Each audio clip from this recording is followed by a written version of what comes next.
I'm here. About time, right? The Eatfluencer podcast took a long hiatus this summer, and during that break, I decided to make some changes.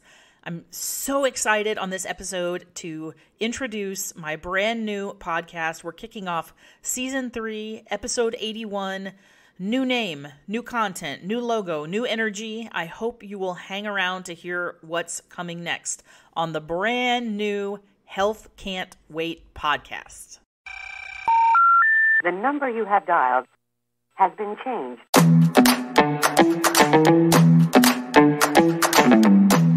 Y'all, I'm changing, you're changing, and we are changing our cultural and clinical obsession with size right here. I'm Dr. Maggie Landis, a physician, public health nutritionist, and health at every size educator. And we're doing the hard work here, friends. This podcast is going to challenge everything you think you know about health, nutrition, diets, and weight. I invite you to come for the science and stay for the sass. We are getting this done together because health can't wait.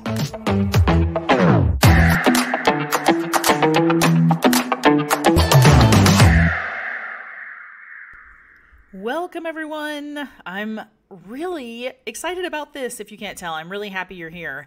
I'm certain there are some new listeners, and this episode is going to feel totally bizarre and scattered. I promise I did not stop taking my meds, but I just want to get everyone on the same page. As I mentioned, I've been taking a little hiatus from my podcasting. You knew I would be back, though, right? I mean, I'm not going to stop talking anytime soon. I just had some things come up over the summer, including a very long illness with COVID. So I'm better, I'm back, and time for like a reset. If you're new here, I'm Dr. Maggie Landis, and I've been practicing medicine for 20 years. I'm also a public health nutritionist by training. But in the last couple of years, I have really transitioned my career trajectory, and I do a very limited amount of clinical work now because I run a business. Consulting, coaching, creating educational content, and speaking on these issues that we're going to talk about here, the problems of weight stigma, specifically in the health professions. I don't just point out the problems, though. I wouldn't do that. I'm a solutions kind of person. And there is a big issue of healthcare providers not even being problem aware about the weight stigma in their own practices and in their own, interaction with patients. I provide solutions for healthcare professionals and also patients. I do that by educating about the health at every size approach to care, which I believe is the most strongly supported by science, evidence-based, ethical model of care delivery. And so that's essentially what I do in a nutshell. I consider myself a health at every size educator, and I've really leaned into solving this problem of weight stigma in the health professions. But the place you are right now, the landing place you are right now, this podcast, it used to be the home of the Eatfluencer podcast. That was my original podcast brand. I have 80 episodes recorded under that brand, and I'm going to leave those up in my podcast feed. So if you go back and, the cover art says Health Can't Wait, but then when you hear the content of the recording and I'm talking about the Eatfluencer, just ignore that, all right? It's excellent content. I had some very phenomenal guest interviews, and there's a great amount of fantastic information that I didn't want to take away because I point people to those resources all the time. But it was time to change. Nothing is permanent but change, and it was time for a little change around here. When I originally started the podcast in October of 2020, I picked the name The Eatfluencer because I really thought I was going to be spending a lot of time talking about intuitive eating and the interaction with food and our relationship with food. So Eatfluencer seemed really kitsch and cute, like the influencer, but for eating. Got it, right? However, the deeper and deeper I got into this non-diet, weight inclusive professional subculture, there's a lot of people, really outstanding, highly credible people covering those topics. And there's very few medical doctors in this space, period. And I feel like talking about the problems with weight stigma in the health professions and being very candid about what's going on and how it is in my opinion, public health emergency, that is the place where medical doctors need to speak up. It's our profession. So, I do like intuitive eating. I believe in the principles of intuitive eating. I talk about intuitive eating. I use that as a tool, but I really felt like there's lots of good people that are credible talking about food. There are very few people with credibility and authority in the health professional space as physicians that can talk about this problem with weight stigma. So, if you've noticed and you follow me on social media, you follow my podcast for a while, I basically do two things. I feel like the solution to this weight stigma problem is kind of got a two-pronged approach. The first is helping health professionals. They are, by and large, not bad people. I'm talking dietitians, doctors, physical therapists, PAs, nurse practitioners, you name it. If you touch patients, you're a health professional. We are trained in every single one of those disciplines I mentioned in a weight-centered model. And we are also culturally conditioned, because we are just humans, to believe that a weight-centered model of health is reality. So essentially, when we are culturally conditioned to think those things, then we go to professional school to become professionals, and that belief system is reinforced with the training that we don't have any reason to even question it. And then we go out into the world and practice as health professionals and propagate weight bias, fat phobia, weight stigma, without even knowing that's what we're doing.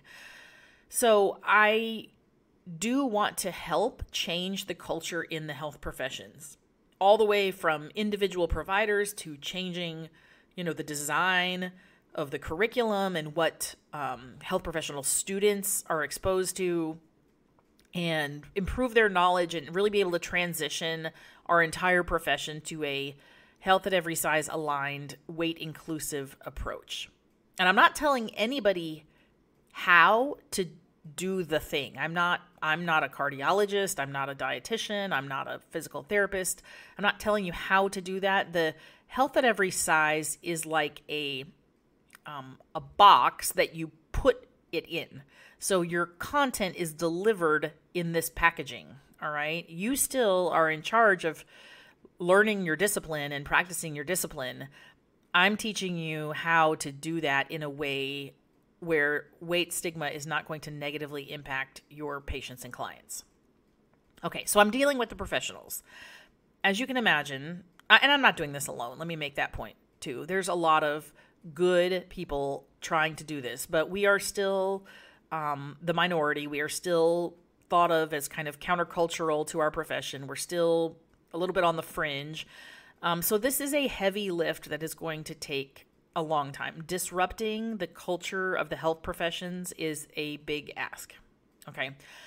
In the meantime, knowing that many people like you, patients, are going to be going to health professionals who are not HAES aligned, not weight inclusive, that's just the reality of it. I wish that wasn't, but it is. And in that setting, I want to give you, the quote everyday patient, the skills, the support, the confidence, and frankly, the resilience to navigate any clinical environment successfully, because the worst kind of healthcare is no healthcare.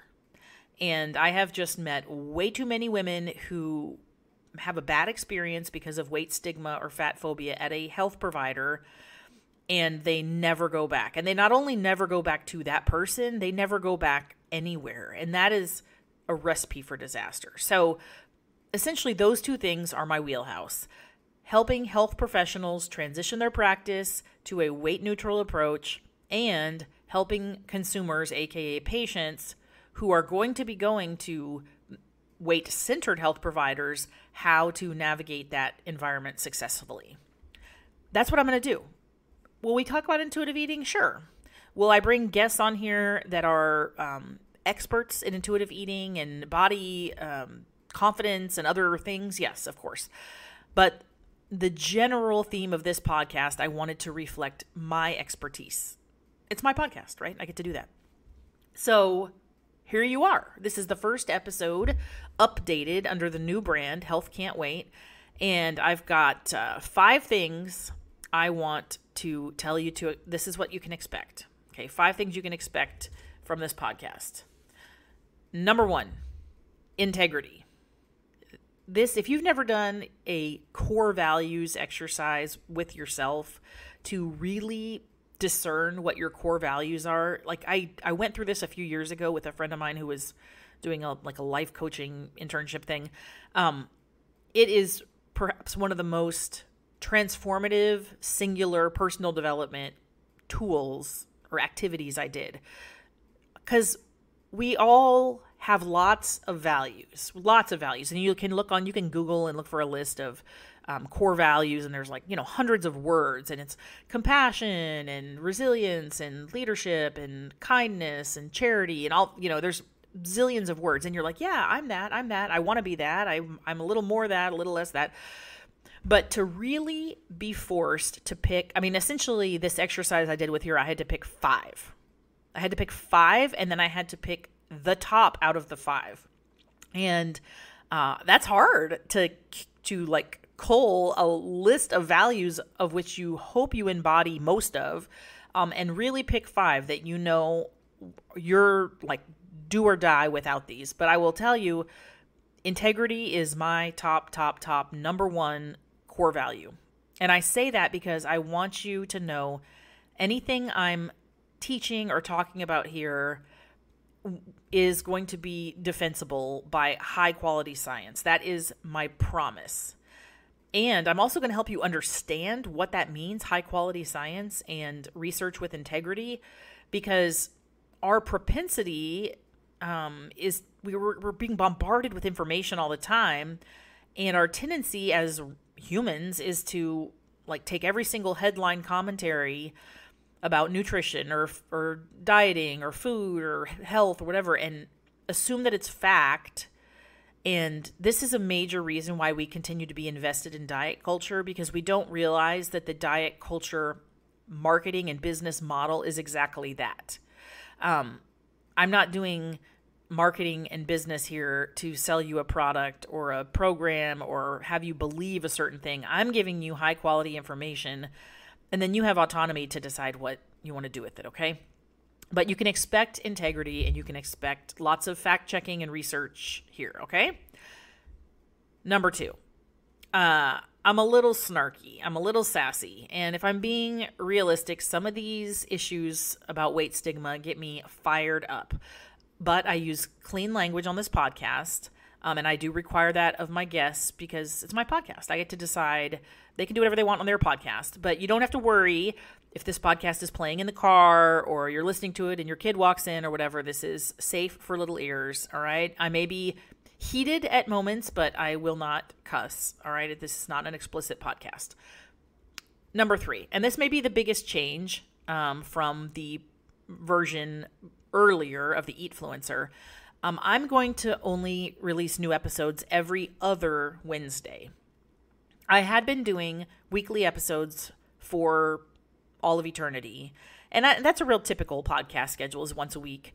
But I will tell you, as my business increased, as I have other obligations in my family and my professional life, I felt like the quality of the content I was producing did suffer in some cases because I had to take some shortcuts. I was kind of under duress to research and record and produce a new episode every week.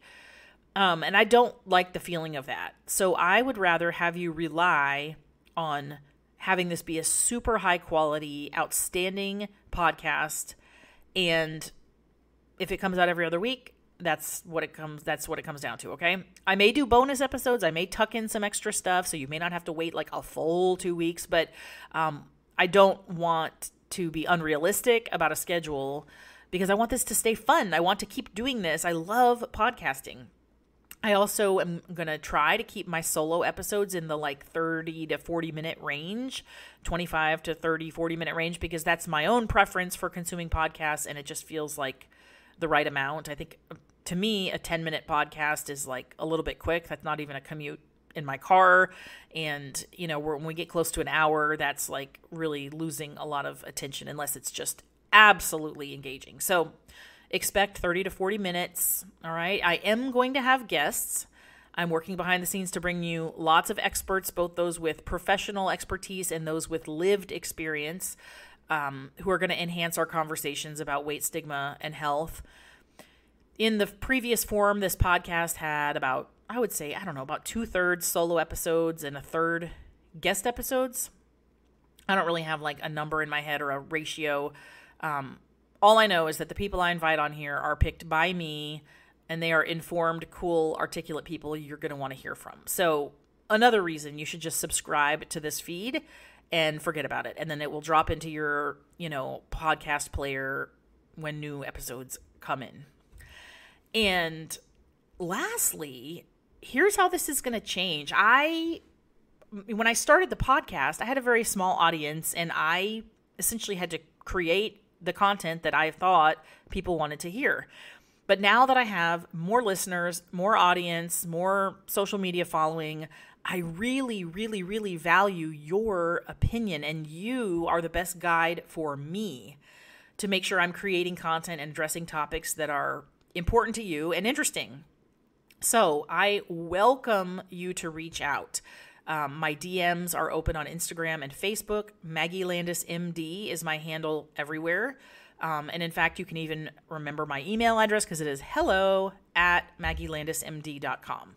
All right. Anytime you reach out, I cannot promise exactly when I'll get back with you. I am a one-woman show over here, but you are invited to be in conversation with me. I love it. And that being said, I'm going to give you a homework assignment today. It's back to school time for my kids. Last week, it's probably back to school for everybody around you. I'm going to incorporate, I thought this was really fun. I like podcasts that are like kind of like shows. And so, shows have like segments. I am going to incorporate a segment called Truth or Trash. Don't you like that? Truth or Trash. And we're going to have that segment every time I release a podcast. And what it is going to be is a really high level, super cursory, quick pass discussion about one piece of information that needs a really quick debunking. Those little things that, quote, everyone knows, or I've heard, or I just read. No, we are not blindly accepting all of those everyone knows things as facts. They are not. They come out of every corner of the universe. 99 out of 100 times it is somebody trying to sell you something. But how are you to know, right? Like, how are you to really know what might be real? We have so much conflicting information in our faces every day. I don't blame you for being confused. I'm confused, and this is my career to understand health literature and public health and clinical medicine and decode all this. And I'm confused. Everybody else will be confused too. So this quick segment, truth or trash. So like for an example, you've heard forever, like, are you supposed to walk 10,000 steps a day? Like, is that truth or trash? Let me think about this here. Does celery have negative calories? That's one that I love. I heard that like forever. I think I started hearing that about 1984. Truth or trash. All right. So you're getting my idea here. I need your ideas. What little bits of, quote, everyone knows information have you heard that you want fact checked on this podcast? I will put my email in the show notes if you forgot, hello@maggielandismd.com. But I would like for you to send me your thing that needs fact checking. Even today, just send it to me. I'm really excited to start this segment, and it could be highly entertaining. I mean, it will get us an answer, a quick answer, but this may be where some of the fun comes in too, is debunking some of these things. Okay, let me think about this. Is that all I wanted to tell you? I think it might be. As usual, a little more long-winded than I planned, but I hope you are reoriented to what I'm doing here now excited to start this new season of the podcast with me. This was sort of a reintroduction, just an update. Episode 82 will be out soon, and we'll have a quote, real topic, like a real conversation about a topic. So the best thing you can do is subscribe. Just subscribe on your podcast player, like right now when you're done. Click the little plus sign or the little check mark. And when my podcast drops, you don't even have to think about looking for it. You don't have to be confused about the name. It will just show up. All right. So I really, really appreciate your listenership. Thank you for being in my community. I couldn't do what I do without you all encouraging me, giving me the fuel for the fire, because we are changing the world. All right. Until next time. I'm so grateful you joined me today. If you're liking the science and the vibe here, I hope you'll tell a friend or two about this podcast. You can also follow me on social media at Maggie Landis MD, or check out everything that I offer and everything I do at my website, maggielandismd.com. The solution is us, my friend, because health can't wait.